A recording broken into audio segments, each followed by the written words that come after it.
4 unpublished photographs, $1,000. Anything considered unusual or unique goes for a great deal more. An old piece of tape recording, done when the Beatles were amateurs, was sold in 1994 for $100,000, £78,500. In 1995, a handwritten version of one of their songs went for $200,000, £160,000. All reasonable investments, presumably, judging by the way prices for Beatles memorabilia have soared in the last 10 years. In 1995, Michael Jackson sold the copyright of some 250 Beatles songs, the original Northern Songs collection, to Sony for $95 million, which was more than double what he had paid for them 10 years earlier. Once again, Paul missed out and is still, alas for him, in the position of having to pay royalties if he wants to record songs which he wrote. Proof of their status can be seen in other non-monetary terms. The National Trust in England, which normally cares for historic homes of artistic, architectural, or environmental merit, paid £50,000 in 1995 for 20 Forthland Road, Allerton, Liverpool, a cheap and extremely basic former council house. I grew up in an identical house, so I am pleased to know that a monument to my social background will be preserved forever, but I know it is not its architectural pretensions that will make the National Trust care for it. It just happens to have been lived in for 9 years by the young Paul McCartney. If you visit the British Museum in London, you will also witness another sign that the Beatles have entered our national heritage. Turn right and head for the British Library's manuscripts department. Beside glass-top tables displaying the works of Shakespeare, Dickens, Wordsworth, Keats, and other assorted and long-dead great figures, you will see a table containing 10 original Beatles songs in their own fair handwriting. On most days, the largest crowd in the room is around that table. They are on permanent loan from a certain person, and according to this certain person's will, which he has recently done, they eventually will go to the nation. Okay, it's me. The reason for all this reverence, which would have struck most people as risible back in 1968, is simple. Their music. Of course, the Beatles had cultural and social, geographic and economic influences, but what we remember are the songs. They were recognized as memorable, almost from day one. It took the billions a little longer, but now it is universally accepted that the Beatles gave us almost 200 popular songs, which will be remembered as long as the world has any breath left to hum the tunes. The reason for this new edition is also fairly simple. The last revised edition, back in 1985, finally sold out in 1986, thanks to the Beatles anthology, the biggest, most ambitious, and in some ways the most surprising of all the Beatles events and anniversaries since they parted in 1970. Most Beatles fans knew that some sort of official compilation in pictures and music, sanctioned by the Beatles themselves and produced by their own company, Apple Corps, was on the stocks. Had been for decades, that was the problem. Neil Aspinall, their former roadie, now head of Apple, had it in his mind since 1970 to somehow tell their story, using their own words, music, and images. Great research had been done to collect together old material. Small advances were made, then lengthy retreats. The basic problem was securing the consent and agreement of all 4 elements, all at the same time. Paul, Ringo, George, and John, and then after his death Yoko, were not always, let us say, the bestest of friends, legally or otherwise. For many years they did not have the same needs and desires, aims and interests. In 1994 it all came together. It started as basically a simple idea, to assemble their own story. But somehow it expanded and exploded, sending off visions and particles all over the place. The result, if you happened to be a Beatles fan, was a feast. Not just a collection, more a cornucopia. First out was the music. 3 double CDs appeared which contained hitherto unknown or unheard early songs, or early versions of known songs and conversations. The first double CD, Anthology 1, came out in November 1995, Anthology 2 and 3 in 1996. There were also 2 singles taken from the CDs, Free as a Bird and Real Love. These were presented as the first Beatles songs for 25 years, in that all 4 Beatles were heard singing and playing together on a new song. Free as a Bird had been originally recorded by John at home in New York in 1977, purely in demo form, but never worked on or completed. By using modern techniques and some imaginative production, Paul, George, and Ringo helped John finish it. who took the attitude that John had gone on holiday, saying, "I finished all the tracks except this one, but I leave you guys to finish it off," Paul was quoted as saying. Once we agreed to take that attitude, it gave us a lot of freedom. Second came a major TV series which appeared as 6 programs in Great Britain and 3 in the United States, later coming out as 8 75-minute videos. There was also a radio series and a book. About the only thing missing was an ice show. There was considerable advance excitement and intense competition for rights. The TV series was sold in 100 different countries, but in the end it was not quite as successful as some had expected. In the United States, Part 1 was watched by 48 million people, but the number dropped to 25 million for Part 3. In the United Kingdom, 14 million watched Part 1, but only 2.9 million watched Part 6. Scheduling might have had something to do with this, as the last show was on New Year's Eve, but all the same, the viewing figures were disappointing. The records did much better. In the United States, the first CD sold almost 1 million copies in the first week and went to the top of the album charts. In the United Kingdom, the single was expected to be number 1, but was just beaten by Michael Jackson. The expectations and the hype did rather get out of hand. How could a song only half-written be as good or as original or cause the same excitement as the original songs when they first appeared to thrill us all in the 60s?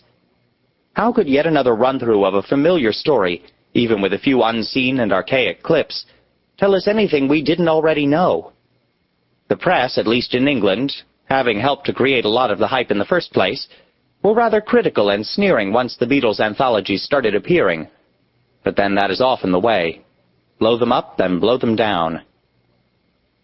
In February 1964, when the Beatles first appeared on The Ed Sullivan Show, 73 million people watched. By comparison, the figure of 48 million for the first part of the anthology on ABC in November 1995 would seem quite a drop. But you have to realize how TV viewing and musical habits have changed and splintered in 30 years, and how no one under the age of 30 could possibly have remembered the Beatles as a live group. They were watching history.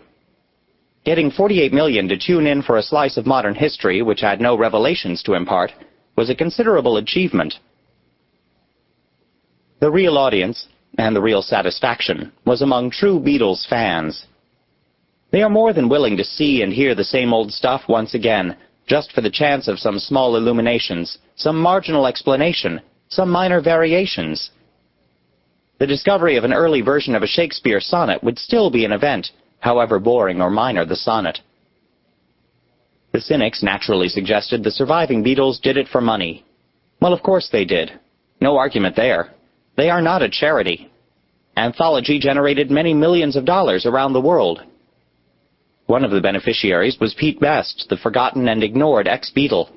Because his drumming was featured on some of the early tracks, his royalty payments from Anthology should make him well off for the rest of his life. However, if the Beatles themselves had been primarily motivated by money, they could have done something similar many years ago. So what was the real reason? Paul is arguably the richest musician in the world. It is true Ringo's post-Beatles musical career has not been extensive, and it is true George had found himself in some legal and financial problems with handmade films, but their poverty is only comparative. Forbes magazine estimated that in 1995 the total income for the Beatles themselves from their life as Beatles was $130 million. Roughly half of that came from advance sales of Anthology, but even so their annual income is still enormous and will remain so. If George and Ringo are hard up in comparison with Paul, all it means is that they are down to their last $20 million. In 1996, George and his wife Olivia contributed around £1 million to a Romanian children's charity, which would indicate they are far from on the breadline. The Beatles have no need for the money, Derek Taylor told me. He was their press spokesman back in the 60s and returned in 1995 to work on Anthology. But in my experience, people with a lot of money seldom tend to say no to more. I believe the explanation why Anthology came out when it did was the simple and obvious one. Because for once all 4 elements were in agreement to work on the same project at the same time. And that's the interesting part. When I was researching and writing this book back in the 60s, George was by far the hardest to get to sit down and talk about being a Beatle. John was hard for several reasons, but had no antipathy to Beatleness. Paul and Ringo, on the whole, enjoyed it. George was not just bored by Beatle talk, but in a way resented it. "I asked to be successful, I never asked to be famous." He came out with this remark and variations on it for many years. While the others at various times were willing to discuss the possibilities of some sort of reunion, George always refused, as if in denial, as if trying to wipe out the fact he had ever been a Beatle, an unwelcome load which he feared would pursue him through life, clouding and cluttering up all the other things he wanted to do.